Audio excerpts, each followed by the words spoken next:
comme attente, c'est que toutes les doléances que nous avons présentées au chef de l'État soient perçues positivement par le chef d'État et qu'il nous accompagne sur notre développement.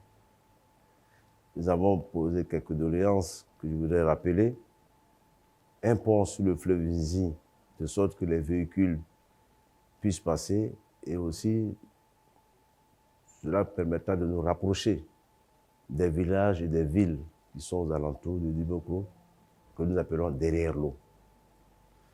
Nous avons souhaité voir bitumer l'axe Dimokro-Bokanda-Ananda, l'axe Dimokro-Bongwanou, et bien sûr un axe complètement en pleine terre qui est Bokanda-Kwasukro et qui sortirait sur Dimokro.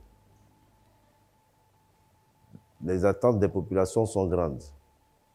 Le chef de l'État, quand il m'a salué ce matin à l'accueil à la place de l'Arc de Triomphe, m'a dit, tu vois, je suis venu, je te l'avais promis, mais tu vois, je sais qu'il y a beaucoup de demandes, on va s'en occuper, monsieur le maire. J'ai dit, oui, monsieur le président, comptez sur nous, la population est sortie aussi pour vous rendre hommage. Beaucoup de choses en attente, relancer l'agriculture, faire de sorte qu'il y ait beaucoup plus d'emplois pour la population. Nous avons donc pensé à la reprise de l'usine Utexi et pourquoi pas créer d'autres usines. Je me souviens, lorsque j'étais en campagne, j'avais promis une usine de traitement d'eau pour faire de l'eau minérale. C'est un projet qui est en cours. Il serait bien que l'État m'accompagne.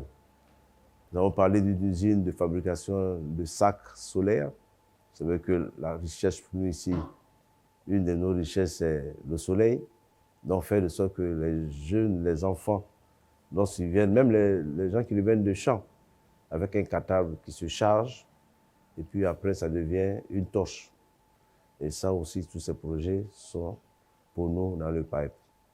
Nous avons demandé un lycée professionnel, agricole, un lycée des jeunes filles avec internat. Tout cela est aussi engagé puisque les purges ont été payées. On espère qu'avec l'arrivée du chef de l'État, ça va démarrer enfin. Voilà quelques attentes de la population. Mais elle est heureuse, cette population, de tous les départements, parce que le chef de l'État est un fils de Dimokro. Et nous voulons, pendant ces 4 jours, démontrer qu'il nous appartient.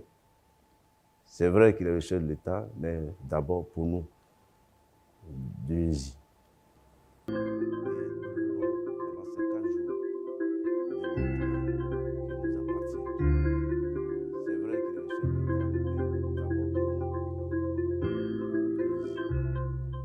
Bon, avant que le chef de l'État ne fasse sa visite, il avait donné instruction pour que la route Tumodi-Dimokro soit réhabilitée. Vous voyez, vous avez dû l'emprunter. Cette route est toute belle. Le chef de l'État a demandé que tous les villages soient électrifiés avant 2020, ou plus tard, fin 2020. Mais cela est en cours. Il y a beaucoup de villages qui ont eu l'électricité tout dernièrement. Il a aussi souhaité que l'hydraulique soit en marche, donc il y ait des petits châteaux d'eau et des pompes à mobilité réduite, et tout cela, des pompes motrices, pardon, et tout cela est en chantier. Donc, le chef de l'État est un homme de parole. Quand il dit, il fait.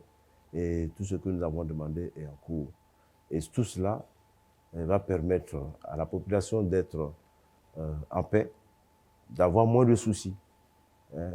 Je connais tous ces villages que j'ai parcourus qui nous ont toujours présenté les doléances de cette forme-là. Et je leur ai dit, attention, une mairie, c'est fait pour poursuivre vos demandes, faire de sorte que tout ce que vous nous dites, on puisse les transformer en réalisation.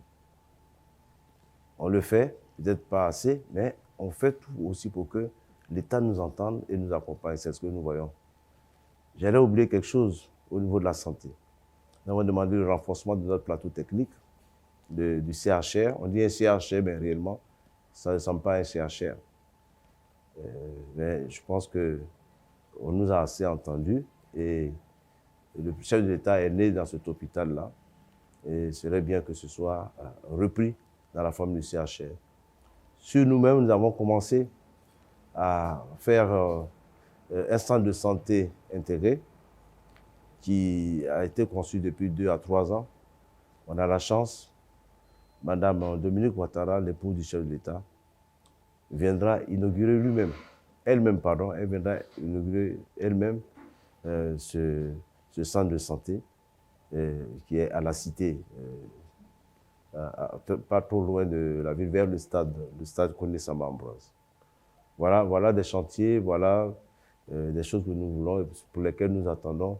Ce sont les attentes de la population. Plus de paix aussi, parce que c'est dans la paix qu'on réussit tout ça. Et puis, on demandera toujours qu'on nous donne ce qui est possible.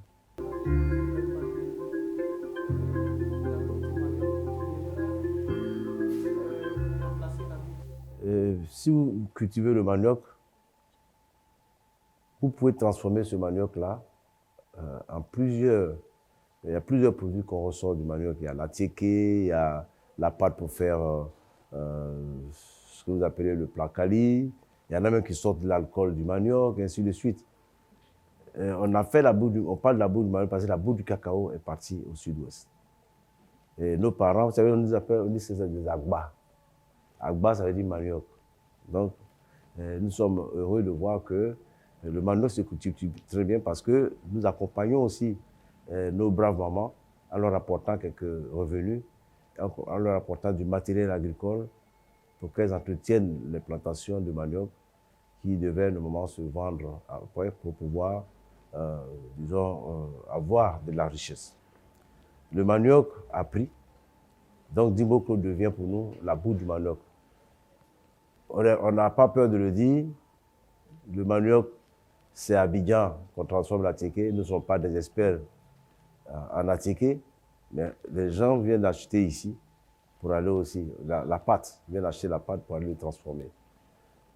On est fiers à Dimoko d'être, pour nous pensons que nous sommes les champions de la culture de manioc. Qu'il se dise qu'il est venu chez lui d'abord, parce qu'il fallait qu'il revienne chez lui.